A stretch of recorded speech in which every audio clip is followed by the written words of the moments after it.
This is God's Quality Control, Series 15, Chapter 12. I have a challenge for Christians. Not a gotcha, not a checkmate. It's not about scientific inaccuracy in the Bible or logical contradictions or its dubious morality. This is a real challenge, and I'm asking for real answers. It's not a complex question, but the responses I've seen on my previous 12 videos suggest that I need to be more clear in my commentary. So, please, give me your full attention for a couple of minutes before you start typing. Ponder this question with me.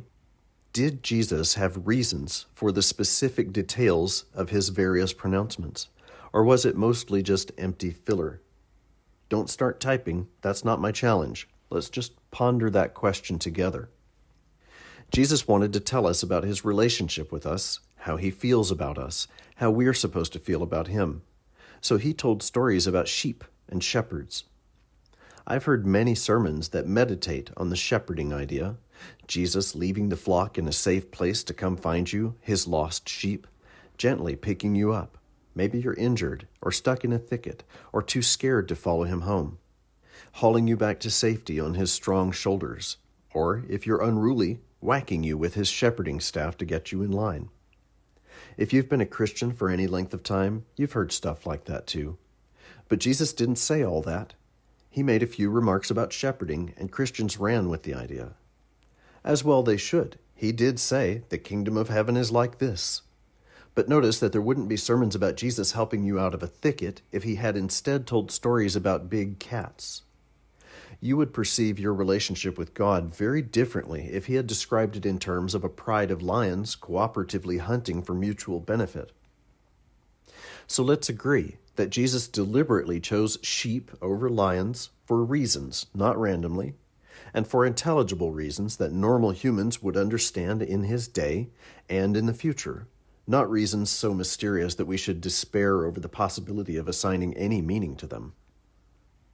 Stick with me a bit longer. We're halfway there. Consider the parable of the prodigal son. Jesus chooses details that depict a wealthy father, an issue over inheritance, father-son relationships, repentance, unconditional forgiveness, and even resentment on the part of those who didn't go out and live lives of sin. Again, there are mountains of sermons on these ideas, and again, that's as it should be. Just be aware that to plumb the depths for nuance is to give Jesus credit for using ideas with a purpose. We're acknowledging that he doesn't just randomly barf out these details, he chooses them carefully because they're rich analogies for your relationship with God. Now, notice also in that parable, Jesus describes a father who is neglectful, unreflective, unappreciative, and extremely petty. His older son's resentment isn't about the party. It's about a lifetime of being on the wrong end of dad's favoritism. The party is just one example, the proverbial final straw. When he breaks down and complains, dad shows no sign whatsoever that he understands a word his son is saying. He is oblivious to his son's anguish. He misses the point, treating the party example as though it's his son's entire complaint, totally changing the subject, totally invalidating his feelings. Now, maybe you don't see all the toxic family dynamics in that parable. I don't see how you could miss it, but okay. Still, as I pointed out earlier, there are 12 videos before this one, and this is my whole thing. I'm taking Jesus seriously.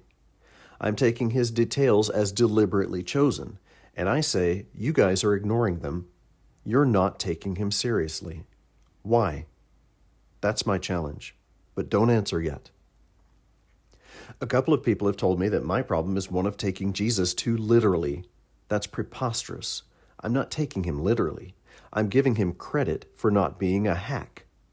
Or really, to be more accurate, I'm giving the gospel writers credit for not being hacks.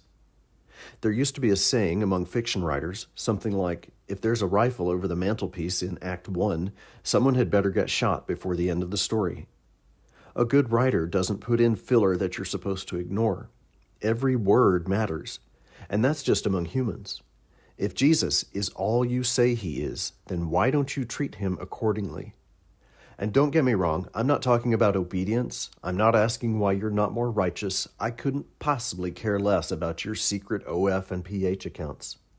I'm asking, Why don't you listen when he tells you who he is? How do you choose which half of his pronouncements to completely ignore? This might be the last video in the series. I'm not sure yet. I'm starting to feel another Zelda story coming on. Thanks to everyone for watching and joining the conversation and for slogging through it all with me. I wish all of you peace and luck.